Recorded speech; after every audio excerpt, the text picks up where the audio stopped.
ಹೋಳಿಯು ದೇಶದಾದ್ಯಂತ ಹೆಚ್ಚು ಉತ್ಸಾಹ ಮತ್ತು ಸಡಗರದಿಂದ ಆಚರಿಸಲಾಗುವ ಅತ್ಯಂತ ಜನಪ್ರಿಯ ಹಿಂದೂ ಹಬ್ಬಗಳಲ್ಲಿ ಒಂದಾಗಿದೆ.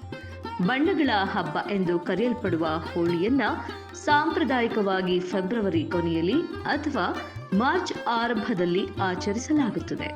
ಹೋಳಿಯು ಸದಾ ವಸಂತಕಾಲದ ಆಗಮನ, ಚಳಿಗಾಲದ ಅಂತ್ಯವನ್ನ ಸೂಚಿಸುತ್ತೆ. ಹಿಂದೂ ತಿಂಗಳ ಫಾಲ್ಗುಣದೊಂದಿಗೆ ಸಂಬಂಧವನ್ನ ಹೊಂದಿದ್ದು, ಈ ದಿನ ಜನರು ತಮ್ಮ ದುಃಖ ನೋವುಗಳನ್ನ ಮರೆತು ಎಲ್ಲರೂ ಒಂದಾಗಿ ಬಣ್ಣಗಳಿಂದ ಹೋಳಿಯನ್ನ ಸಂಭ್ರಮಿಸಿ ಒಬ್ಬರಿಗೊಬ್ಬರು ಬಣ್ಣ ಹಚ್ಚುವುದೇ ಹೋಳಿ ಹಬ್ಬ. ಹೋಳಿ ಹಬ್ಬವನ್ನ ಆಚರಿಸುವುದರಿಂದ ವಿವಿಧ ಭಯಗಳನ್ನು ದೂರ ಮಾಡಬಹುದು ಎನ್ನುವ ನಂಬಿಕೆಯನ್ನ ಒಳಗೊಂಡಿದೆ.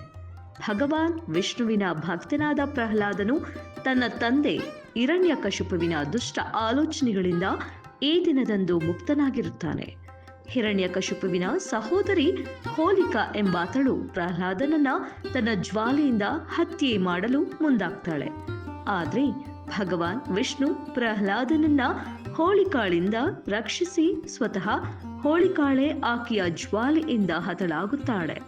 ಈ ವಿಜಯವನ್ನ ಹೋಳಿಯ ಮೊದಲ ದಿನದಂದು ಆಚರಿಸಲಾಗುತ್ತೆ. ಮಥುರಾ ಮತ್ತು ವೃಂದಾವನದಂತಹ ಸ್ಥಳಗಳಲ್ಲಿ ಈ ಹಬ್ಬವನ್ನ ಭಗವಾನ್ ಕೃಷ್ಣ ಮತ್ತು ರಾಧೆಯ ಪ್ರೀತಿಯ ಸಂಕೇತದ ನಡುವಿನ ಪ್ರೀತಿಯ ಸಂಕೇತವಾಗಿ ಆಚರಿಸಲಾಗುತ್ತದೆ. ಹೋಳಿ ಎಂಬ ಹಬ್ಬದಿಂದ ನಮ್ಮಲ್ಲಿರುವಂತಹ ಹಗೆಯನ್ನ ಮರೆತು ಸದಾಕಾಲ ಒಗ್ಗಟ್ಟಿನಿಂದ ಬದುಕೋಣ. ಒಬ್ಬರಿಗೊಬ್ಬರು ಬಣ್ಣವನ್ನ ಹಚ್ಚಿಕೊಂಡು ಸಂಭ್ರಮಿಸೋಣ.